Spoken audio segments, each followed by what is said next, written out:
एक वक्त था जब मनुष्य दर्द का समंदर भी पी जाता था, लेकिन अब अनचाहा व्यवहार मनुष्य के स्वास्थ्य पर असर डालने लगा है। स्वार्थ का पंजा सारे के सारे व्यक्तिगतों को डसने लगा है। गहरे अंधेरे कुएं में मनुष्य डूबता सा जाता है। लोकेश जी परेशान चल रहे हैं बहुत दिन से।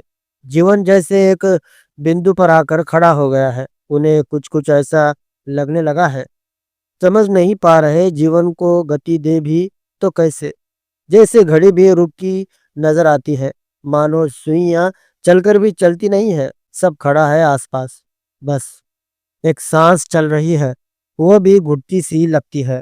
रोज सैर करने और जाते हैं, वहां भी एक बेंच पर चुपचाप बैठ जाते हैं। लोग आगे पीछे सैर करते हैं, टकटकी लगाकर उन्हीं को देखते रहते हैं। बच्चे साइकिल चलाते हैं, फुटबॉल खेलते हैं, कभी बॉल आसपास आए जाए तो उठाकर लौटा देते हैं। लोकेश जी, यही सिलसिला चल रहा है पिछले काफी समय से। क्या बात है अंकल, कोई परेशानी है? एक प्यासी सी बच्ची ने पास आकर पूछा। नजरें उठाई लोकेश जी ने। ये तो वही प्यारी सी बच्ची है जिसे पिछले साल भर के अंतराल से देख रहे हैं लोकेश जी। इसी पार्क में न जाने कितनी सैर करती है, शायद सैर पट्टी पर 20-25 चक्कर लगाती है। काफी मोटी थी पहले, अब छरहरी हो गई है। बहुत सुंदर है, मॉडल जैसी चलती है। अक्सर हर सैर करने वाली की नजर इसी पर रहती है। सुंदरता सदा सुख का सामान होती है, ये पढ़ा था कभी। अब महसूस भी करते हैं। जवानी में भी बड़ी गहराई से महसूस किया था जब अपनी पत्नी से मिले थे। बीच में भूल गए थे क्योंकि सुख का सामान साथी रहा सदा। आज भी साथ है। शायद सुखी रहने की आदत भी सुख का महत्व कम कर देती है। जो साथ ही हरे उसकी ही कैसी इच्छा।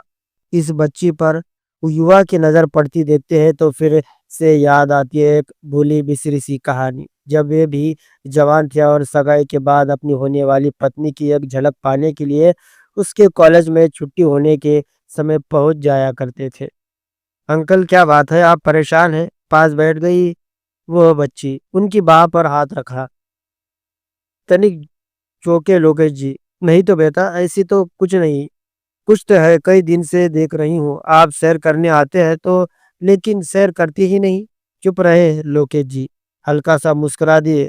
बड़ी आंखों में सवाल था और होठों पर प्यारी सी मुस्कान। घर में तो सब ठीक है ना? कुछ तो है, बताइए ना। मुस्कुराहट आ गई लोकेश जी के होठों पर। आपको कहीं ऐसा तो नहीं लग रहा है कि मैं आपकी किसी व्यक्तिगत समस्या में दखल दे रही हूँ? वैसे ऐसा लगता तो नहीं चाहिए, क्योंकि आपने भी एक दिन मेरी व्यक्तिगत समस्या में हस्तक्षेप किया था। मैंने बुरा नहीं माना था, वास्तव में बड़ा अच्छा लगा था मुझे। मैंने कब हस्तक्षेप किया था? लोकेश जी के होठों से निकल गया। कुछ याद करने का प्रयास किया, कुछ भी याद नहीं आया। हुआ था ऐसा कि एक दिन, लेकिन कब, मुझे तो याद ही नहीं आ रहा। कुछ आदतें इतनी परिपक्व हो जाती है कि हमें खुद ही पता नहीं चलता कि हम कब उसका प्रयोग भी कर जाते हैं। अच्छा इंसान अच्छाई कर जाता है और उसे पता भी नहीं होता, क्योंकि उसकी आदत है अच्छाई करना। हंस पड़े लोकेश जी। उस बच्ची का सिर थपक दिया। बताइए ना अंकल, क्या बात है? कुछ खास नहीं बच्ची, क्या बताओ?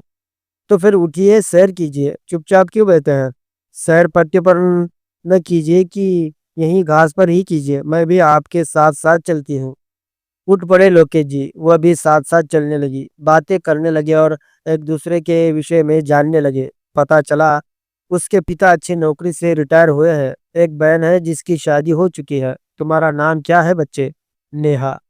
बड़ी अच्छी बातें करते हैं नेहा, बड़ी समझदार से हर बात का विश्लेषण भी करती जाती। एमबीए है, अच्छी कंपनी में काम करती है। बहुत मोटी थी पहले, अब छरहरी लगती है। धीरे धीरे वह लोकेश जी को बैठे रहने न देती, सैर करने के लिए पीछे पड़ जाती। चलिए आइए अंकल, उठिए, बैठना नहीं है, सैर कीजिए, आइए। उसका इशारा होता और लोकेश जी उठ पड़ते। उससे बातें करते। एक दिन सहसा पूछा लोकेश जी ने, एक बात तो बताना बेटा, जरा समझा मुझे। इंसान संसार में आया, बच्चे से जवान हुआ, शादी ब्याह हुआ, बच्चे हुए, उन्हें पाला पोसा बड़ा किया, उनकी भी शादियां की। ये अपनी अपनी जिंदगी में रच बस गए। इसके बाद अब और क्या? क्या अब उसे चलने नहीं जाना चाहिए? क्यों जी रहा है यहाँ, समझ में नहीं आता। चलते-चलते रुक गई नेहा। कुछ देर लोकेश जी का चेहरा पड़ती रही। तो क्या इतने दिन से आप यही सोच रहे थे यहाँ बैठकर? चुप रहे लोकेश जी। आप ये सोच रहे थे कि सारे काम समाप्त हो गए, अब चलना चाहिए, ये नहीं। मगर जाएंगे कहाँ? क्या अपनी मर्जी से आए थे जो अपनी मर्जी से चले भी जाएंगे? कहाँ जाएंगे बताइए? उस जहान का रास्ता मालूम है क्या? कौन सा जहान?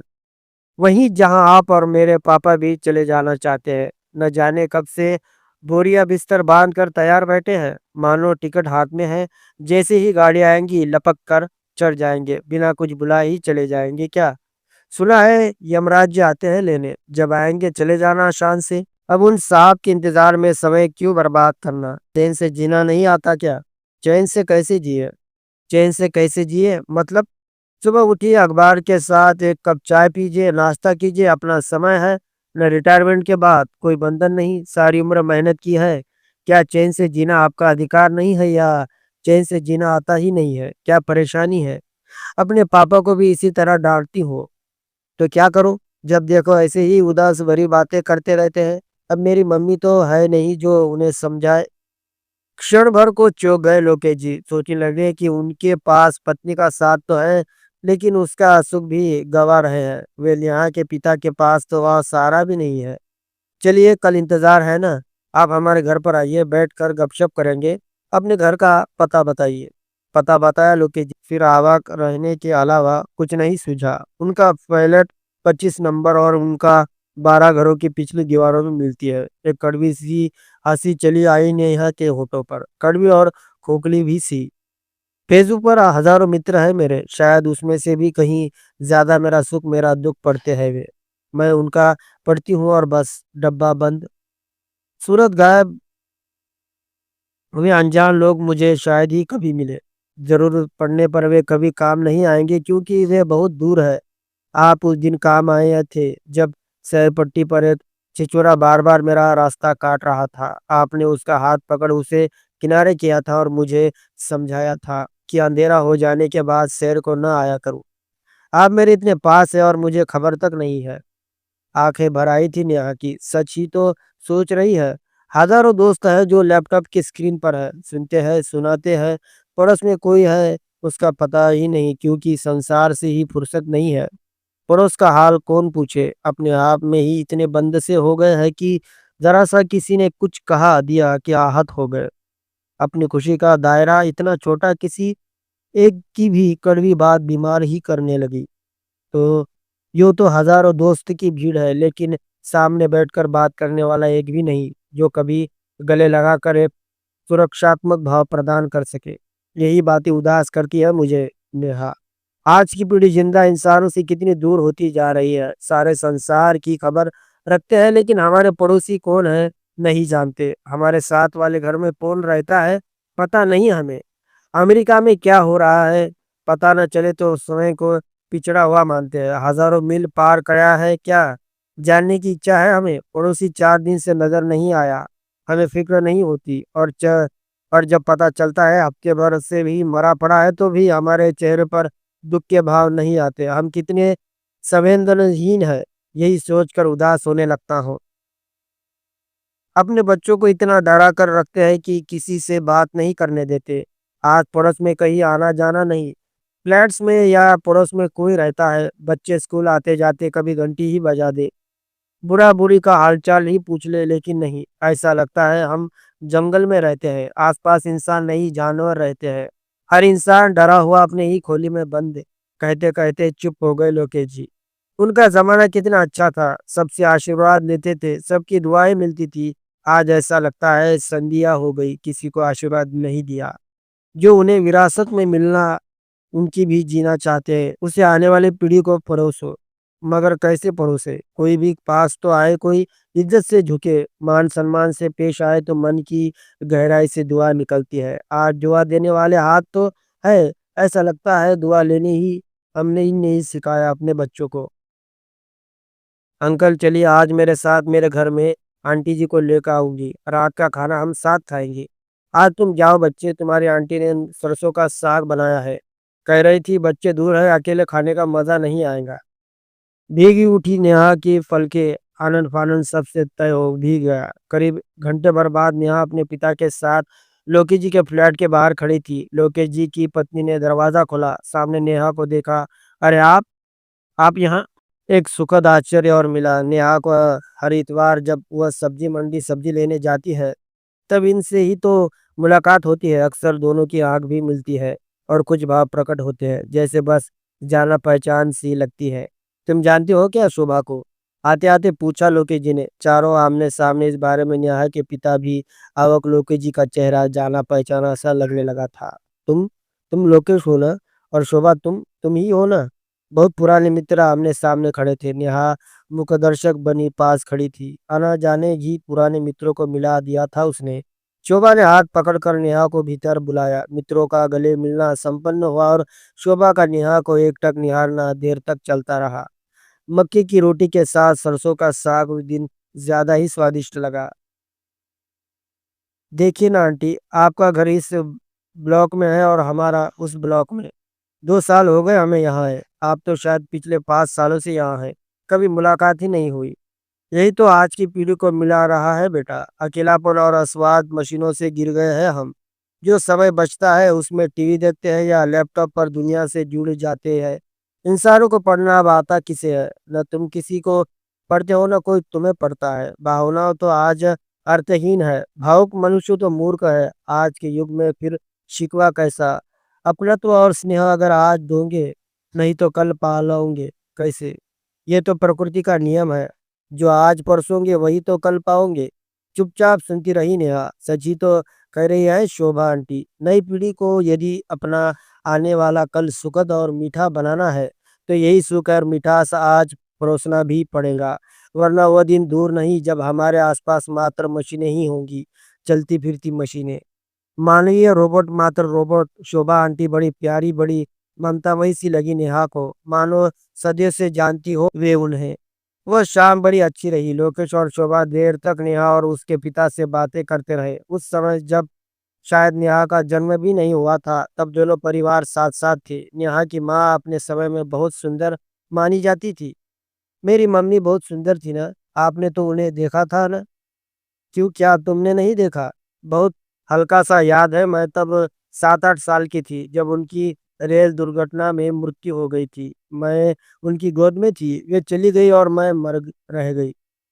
ये देखिए उस दुर्घटना के माथे पर गहरा लाल निशान दिखाया नेहा ने। माँ के हाथ की चूड़ी धँस गई उसके माथे की हड्डी में। वह आगे बोली, पापा ने बहुत समझाया कि प्लास्टिक सर्जरी करवा लूँ, यह दाग अच्छा नहीं लगता। मेरा मन नहीं मानता। माँ की निशानी है ना, इसे कैसे मिटा दूँ? नेहा का स्वर भी भीग गया। मेज का सामान उठाते-उठाते शोभा के हाथ रुक गए। प्यारी सी बच्ची माथे की चोट में भी माँ को पाल लेने का सुख खोना नहीं चाहती। वो दिन बीता और उसके बाद न जाने कितने दिन पुरानी दोस्ती का फिर जीवित हो जाना एक वरदान सा लगने लगा नेहा को।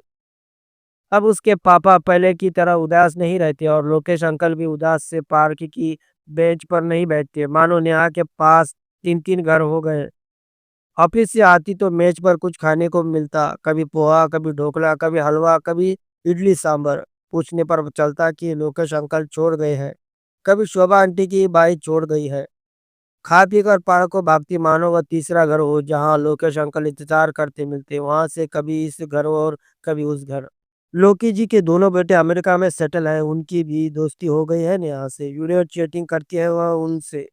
शोभा आंटी का उसकी सीख भी बन गई है। अब वे बातें जो वह अपनी माँ से करना चाहती थी, अब शोभा जी से करती है। जीवन कितना आसान लगने लगा है। उसके पापा भी अब उस जहान में जाने की बात नहीं करते जिसका किसी को पता नहीं है। ठीक है, जब बुलावा आएगा चले जाएँगे।